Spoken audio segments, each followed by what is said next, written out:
How's it going, everyone? College Lefty, and in this video I think they may have patched the Diamond Quest stub making method, so let's go ahead and get right into it. Now personally, I was using this type of method for the Moonshot Diamond Quest. I thought that it was just the fastest one. I'm not even exactly sure if that's all the way correct. That doesn't necessarily matter as much, that's just the one I was doing. So anyway, they put out a tweet earlier today mentioning that they've adjusted the bunt defense on some of the push bunts, some of the drag bunts, or at least the amount of success, whatever that means, right? Are there going to be more foul balls? Is the defense going to play it a little bit better? If you don't necessarily know what I'm talking about, then I kind of feel bad for you a little bit. There was a Diamond Quest method where I was kind of using this type of team, and you could drag bunt, you could use these players with 99 bunt, and pretty much beat GOAT difficulty every single time. There would be times where you'd have to swing in certain situations, and I'll kind of explain the method. Basically, you would start just with your regular Diamond Dynasty team. That's why I put my regular squad at the beginning. You would use that squad, you would complete all the missions leading up to, I guess, the stadium game, and you would play that on GOAT at 100%. You would switch over to a team like this, and this method still might work, right? You would craft a team full of 99 bunt, 99 drag bunt type of players with fast, I guess, speed and stealing attributes, and you would try to bunt for a hit, steal second, steal third, and then you'd really have to swing away with the runner on third base. If you tried to do a suicide squeeze, then most of the time it would be a pop-up. You'd pop up into a double play.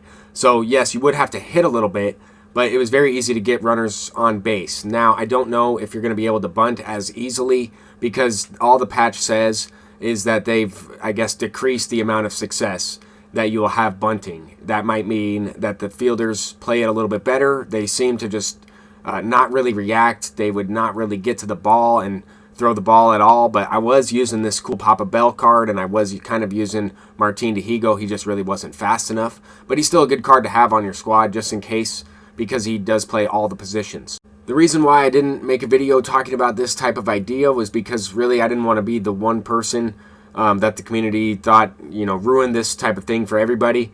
I was kind of just figuring this out on my own. I don't know if anybody else made a video on it. I don't pay attention to that stuff, but this is the method that I was taking. I think that this will still work every once in a while. I think that you'll still be able to bunt, right? They're not going to completely take the bunt away out of the game entirely, because that just wouldn't be baseball.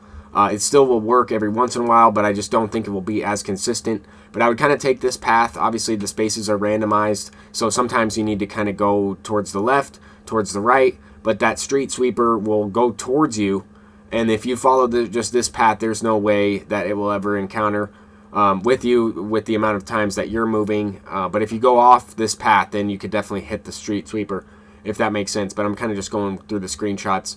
I think that the toughest thing with this type of method was really the pitching. But if you go up against the Twins, they have weaker hitters. They also have a lot of lefties. So if you craft your team to where you have starters that can pitch to a couple lefties in a row, right? The stamina is super important. You really want to substitute your pitchers every batter or so, every other batter, before they get into that yellow range, especially because it's a 3-inning game. But I think that this method still might work. The reason why I'm talking about it now is because they've already patched it, and I think that it is less likely that it works. But I don't know. I'm also not that mad that they patched it, just because in terms of online gameplay, especially on Legend or GOAT difficulty, players were bunting in online ranked games and winning that way, and I don't think that's right. So at the same time, while this method might be patched, I think it's also a good thing for the game, because they patched it for ranked seasons as well, right? It just says gameplay patch. So I'm assuming that means throughout the entire game, bunt defense will be a little bit better and maybe a little bit more foul balls, which might make it a little tougher. But I thought there was a little bit of skill gap with bunting, at least against the computer in GOAT, right? You'd have to time it still pretty well. There is also a perk that kind of helps with that.